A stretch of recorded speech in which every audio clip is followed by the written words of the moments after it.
Hi friends, welcome to Coco Lemon. നമ്മൾ ഇന്ന് discuss ചെയ്യാൻ പോകുന്ന topic vaginal varicose vein during pregnancy, അതായത് ഗർഭകാലയളവിൽ യോനി ഭാഗത്ത് കാണപ്പെടുന്ന വെരിക്കോസ് വെയിനെ പറ്റിയിട്ടാണ്.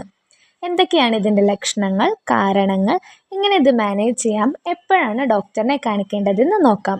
ഹായ് ഫ്രണ്ട്സ്, ഞാൻ നന്ദന. എൻ്റെ ചാനൽ ആദ്യമായിട്ടാണ് കാണുന്നതെങ്കിൽ സബ്സ്ക്രൈബ് ചെയ്യാൻ മറക്കരുത്. എന്താണ് യോനി ഭാഗത്ത് കാണപ്പെടുന്ന വെരിക്കോസ് വെയിൻ എന്ന് നോക്കാം. ഗർഭകാലത്ത് ഉണ്ടാകാവുന്ന യോനിയിലെ വലുതായ വെയിനുകളെയാണ് യോനിയിലെ വെരിക്കോസ് വെയിൻ എന്ന് പറയുന്നത്. എന്താണ് ഇതിനുള്ള കാരണങ്ങളെന്ന് നോക്കാം. വർദ്ധിച്ച രക്തത്തിൻ്റെ അളവും പെൽവിക് ഭാഗത്തുണ്ടാകുന്ന വെയിനുകളുടെ സമ്മർദ്ദവും അവ വലുതാകാനും ട്വിസ്റ്റായി കാണപ്പെടാനും കാരണമാകുന്നു. അടുത്തത് യോനിയിലെ വെരിക്കോസ് വെയിൻ്റെ ലക്ഷണങ്ങൾ എന്തൊക്കെയാണെന്ന് നോക്കാം. അതായത് സിംറ്റംസ്. ഒന്നാമത്തേത് ദൃശ്യമായ വെരിക്കോസ് വെയിനാണ്. യോനിയിലോ വൾവ ഏരിയയിലോ നിങ്ങൾക്ക് ദൃശ്യമായ വെരിക്കോസ് വെയിൻ കാണാൻ കഴിയുന്നതാണ്. രണ്ടാമത്തേത് അസ്വസ്ഥതയും വേദനയുമാണ്. യോനിയിലെ വെരിക്കോസ് വെയിൻ പെൽവിക് ഏരിയയിൽ അസ്വസ്ഥതയും വേദനയും പ്രഷറും ഉണ്ടാക്കാൻ കാരണമാകുന്നു. മൂന്നാമത്തേത് സ്വെല്ലിംഗ് ആണ്.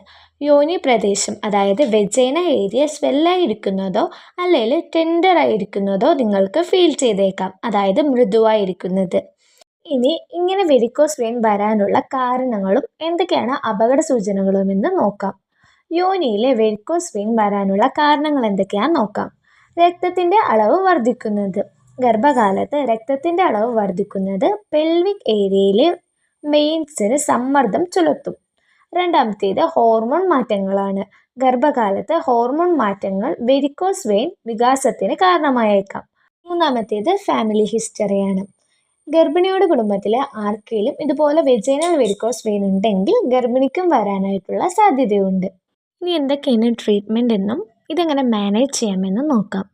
ഒന്നാമത്തേത് കൺസർവേറ്റീവ് മാനേജ്മെൻ്റ് ആണ്. അതായത് കംപ്രഷൻ സ്റ്റോക്കിംഗ് ധരിക്കുക, അതുപോലെ തന്നെ കാലുകൾ ഉയർത്തി വെക്കാനായിട്ട് നിങ്ങൾ ശ്രദ്ധിക്കുക, ദീർഘനേരം നിൽക്കുന്നത് ഒഴിവാക്കുക എന്നിവ ലക്ഷണങ്ങൾ ലഘൂകരിക്കാനായിട്ട് നിങ്ങളെ സഹായിക്കും. രണ്ടാമത്തേത് പെയിൻ റിലീഫ് എങ്ങനെയാണെന്ന് നോക്കാം. ഡോക്ടറുകൾ പ്രിസ്ക്രൈബ് ചെയ്തിട്ടുള്ള പെയിൻ കില്ലേഴ്സും അതുപോലെ തന്നെ ക്രീമുകളും യൂസ് ചെയ്യുന്നത് കൊണ്ട് വേദനയും അസ്വസ്ഥതയും നിയന്ത്രിക്കാൻ സഹായിക്കും. മൂന്നാമത്തേത് മെഡിക്കൽ ട്രീറ്റ്മെൻ്റ് ആണ്. ചില കേസുകളിൽ മെഡിക്കൽ ട്രീറ്റ്മെൻറ്റ് വേണ്ടി വന്നേക്കാം, കൂടുതലായിട്ടുള്ള ലക്ഷണങ്ങളോ അല്ലെങ്കിൽ കോംപ്ലിക്കേഷൻസോ കാണുകയാണെങ്കിൽ. ഇനി യോനിയിൽ കാണപ്പെടുന്ന വെരിക്കോസ് വെയിൻ്റെ കോംപ്ലിക്കേഷൻസും എപ്പോഴാണ് ഡോക്ടറിനെ കാണിക്കേണ്ടതെന്ന് നോക്കാം. ഒന്നാമത്തേത് ത്രോംബോസിസ് ആണ്. അതായത് വെരിക്കോസ് വെയിനിൽ രക്തം കട്ടപിടിക്കാം.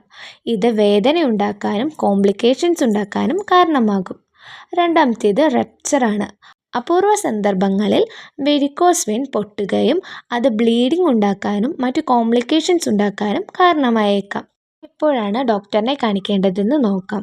നിങ്ങൾക്ക് കടുത്ത വേദന ഉണ്ടെങ്കിലോ അല്ലെങ്കിൽ നല്ല ബ്ലീഡിംഗ് ഉണ്ടെങ്കിലോ വേറെ എന്തെങ്കിലും സെവറലായിട്ടുള്ള ലക്ഷണങ്ങൾ ഉണ്ടെങ്കിൽ നിങ്ങൾ ഡോക്ടറിനെ കാണിക്കേണ്ടതുണ്ട്.